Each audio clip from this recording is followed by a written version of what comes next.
স্বরাষ্ট্র উপদেষ্টা, যার সাথে যুদ্ধে অংশগ্রহণ করেছি, যাকে আমি মনে করি একজন সবচেয়ে প্রিয় অনেস্ট ব্যক্তি, যাকে আমি চিৎকার দিয়ে বলবো জাহাঙ্গীর একজন সৎ ব্যক্তি। কেন এই সততার প্রমাণ দিতে পারছেন না? কারা আপনাকে আটকাচ্ছে? এদেরকে গ্রেফতার করার জন্য তাদের নাম আমাদের কাছে প্রকাশ করুন। আমরা আন্দোলনে ভয় পাই না, আমরা আয়নাঘরকে ভয় পাই নাই। আমরা মেহেদী হারুনের রক্ত চক্ষু উপেক্ষা করে সংসদ ভবনে মিছিল করেছি, আহত হয়েছি, নির্যাতিত হয়েছি, তবুও ঘরের কোণে পালিয়ে যাই নাই, রাজপথে ছিলাম। এখনো আপনাকে কথা দিই, উপদেষ্টা মহোদয়, বীর মুক্তিযোদ্ধা মহোদয়, আপনার একজন সহযোদ্ধা হিসাবে আপনার কোনো ভয় নাই। উপরে আল্লাহ, নিচে 18 কোটি জনগণ আপনার সাথে আছে। তাই আজকে আমি দাবি জানাবো, এদেরকে যদি গ্রেপ্তারের আওতায় আনতে পারেন, এদের রহস্য যদি উদ্ঘাটন করতে পারেন, এরা কেন মির্জা ফখরুল, আব্বাস, গওহরকে, আমানকে, রিজভীকে গ্রেপ্তার করা হলো, এদেরকে গ্রেপ্তারের আওতায় এনে এদের মুখ থেকে কথাগুলো বাইর করেন।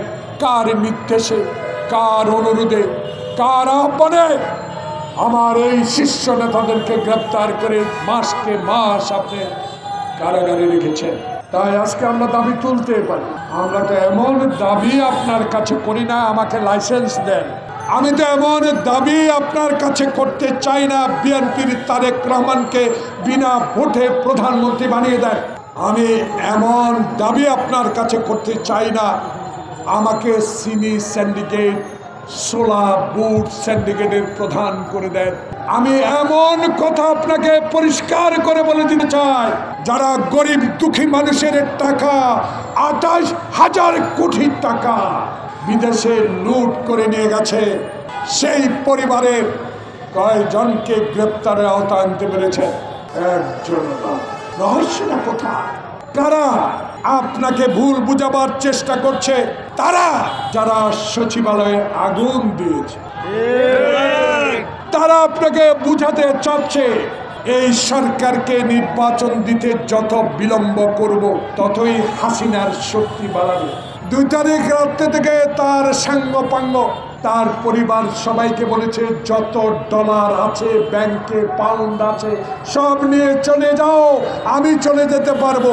প্রিয় সাংবাদিক বন্ধুগণ, যারা আমার ডলার, আমার রিয়াল, আমার পাউন্ড নিয়ে বিদেশে চলে গিয়েছে, তারা বিদেশে কিন্তু কারো বাসায় থাকে, তারা বিদেশে ভিক্ষা করে না, তারা বিদেশে 5 স্টার হোটেলে থাকে। আর হাসিনা ঠিক মতোই 28টি সুটকেস নিয়ে ভারতে মোদির কাছে আশ্রয় নিয়েছে। তাই তাদের অভাব না, অভাব ডক্টর ইউনূসের এই শাসন আমলে 18 কোটি মানুষের অভাব। কোনো বিনিয়োগ নাই, গার্মেন্ট সেক্টর অস্থিতিশীল করে তুলেছে। প্রিয় সাংবাদিক বন্ধুগণ, আমার ছোট্ট একটা কারখানা ছিল, 16 বছর বন্ধ করে দিয়েছে। যখনই শুরু করতে যায় সেখানে আবার আওয়ামী লীগের প্রেতাত্মা কিছু সংখ্যক লোক আবারও ষড়যন্ত্র শুরু করে শ্রমিক অশান্তি সৃষ্টি করে বন্ধ করে দেওয়ার চেষ্টা করছে। তাই এই সরকারকে অস্থিতিশীল করে তো তুলবে, কারণ তাদের টাকার অভাব নাই, তাদের কাছে অস্ত্রের অভাব নাই, তাদেরকে ঢাকা শহরে লুকিয়ে রাখার মতো লোকেরও অভাব নাই। তাই জাহাঙ্গীর সাহেব, উপদেষ্টা মহোদয়, ইচ্ছা থাকলেই উপায় হয়। তাই 1957 সালে আমাদের প্রিয় নেতা মাওলানা ভাসানী বলেছিলেন, পাকিস্তানকে আসসালামু আলাইকুম দিয়েছিলেন, সেটা রূপ নিয়েছে শহীদ জিহাদ ঘোষণার মধ্য দিয়ে। সেদিন যদি 25শে মার্চের কালো রাত্রি হতো না, প্রিয় সাংবাদিক বন্ধুরা, যাদের এখন আমার সামনে আছেন জন্ম হয় নাই, সেদিন যদি শেখ মুজিব ক্ষমতার লোভ না করতেন, সেদিন যদি ইয়াহিয়া ভুট্টোর সাথে বাংলাদেশের স্বাধীনতা নিয়ে তাল বাহানার আলোচনা না করতেন, সেদিন কিন্তু ভুট্টো ইয়াহিয়ারা বিদায় নিতেন, বাংলাদেশ স্বাধীনতা।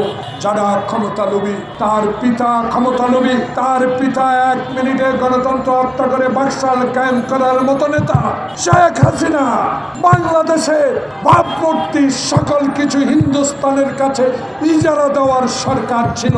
তাই তিস্তার পানি আনতে পারি না আজকে, তাই পদ্মা শুকিয়ে যাচ্ছে।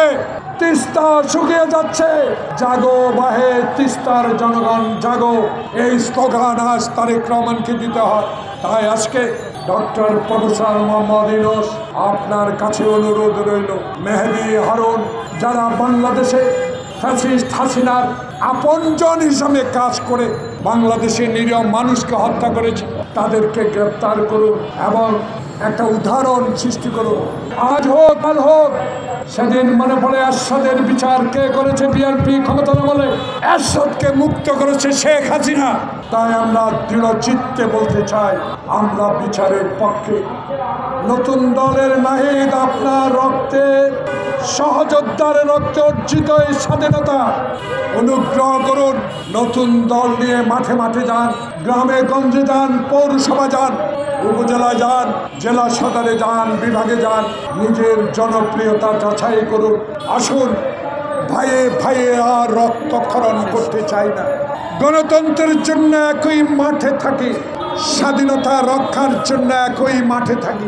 মত ভিন্ন হতে পারে, কিন্তু লক্ষ্য এক, 18 কোটি মানুষ, লক্ষ্য এক গণতন্ত্র, লক্ষ্য এক আমার ভোটে সংসদ হবে, সেই ভোটে সংখ্যাগরিষ্ঠতা সরকার গঠন করবে। এই লক্ষ্যে আসুন, আমাদের মধ্যে আর মতবিরোধ নয়, আমরা যেন আর কারো কেউ সমালোচনা না করি।